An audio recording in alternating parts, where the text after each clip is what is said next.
Chairman, and thanks to the panel. Mr. Myberg,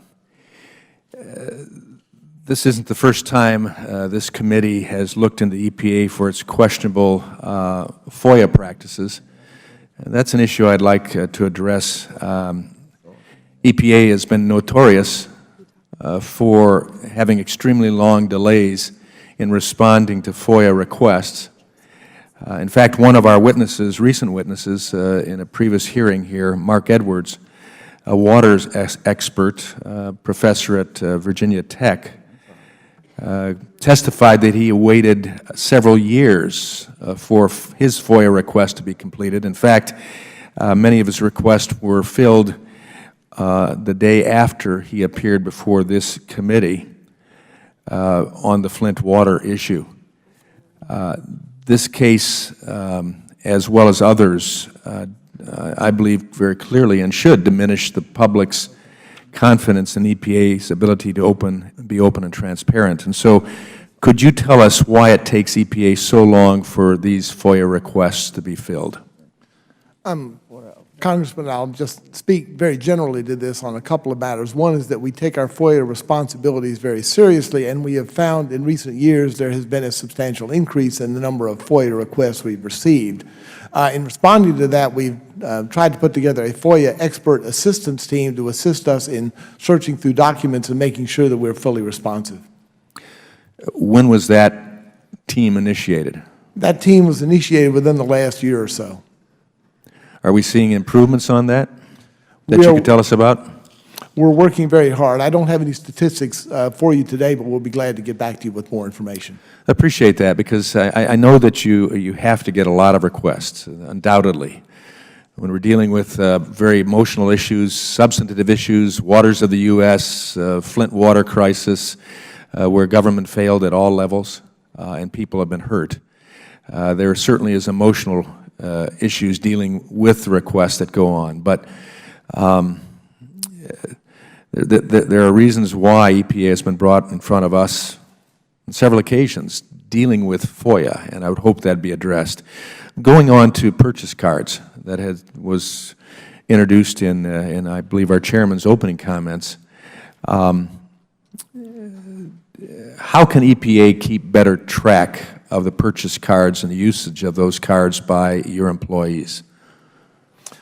Congressman, we've made a number of changes in response to interest from the Inspector General's office and this committee and our own management concern about this, to put in place better systems for keeping track of activities that occur in purchase cards and flagging anything that would be suspect. So we feel like we've made considerable progress on this over the last couple of years. Has there been an audit done relative to the employees to make sure that we're not missing things?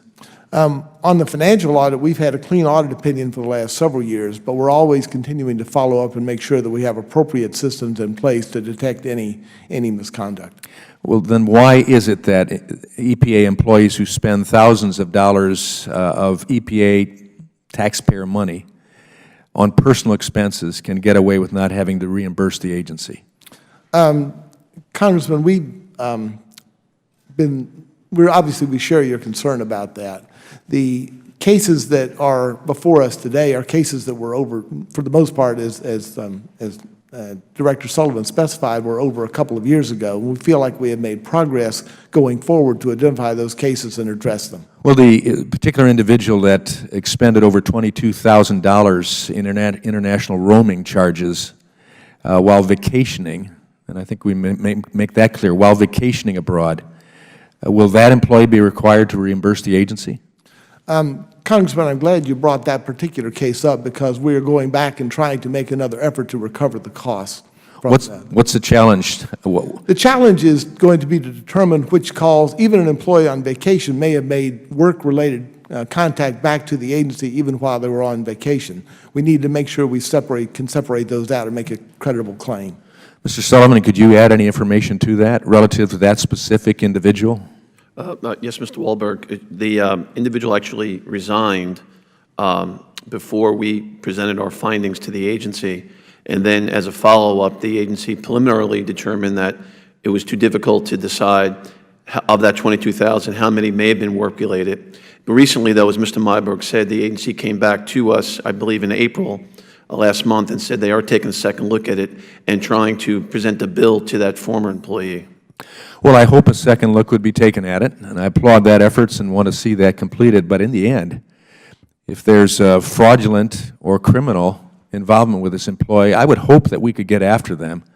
If not, we'd appreciate you telling us how we can assist you in making law in place where we can take employees who are ruining the credibility of other good government employees, attempting to do the job in the best way possible, and yet the cloud is put on them because of people who are willing to misuse their purposes and the cards and tools that they have. And so help us out with that. I yield back. I thank the gentleman. I now recognize the gentleman from South Carolina, Mr. Mulvaney. Thank the Chairman. Mr. Myberg, I want to go back and follow up on a couple of questions that were raised during your discussion with Mr. Palmer. He was talking specifically about a circumstance in Alabama where, to use his language, there was an allegedly overzealous EPA employee. We hear this all the time. It ranges from the terms overzealous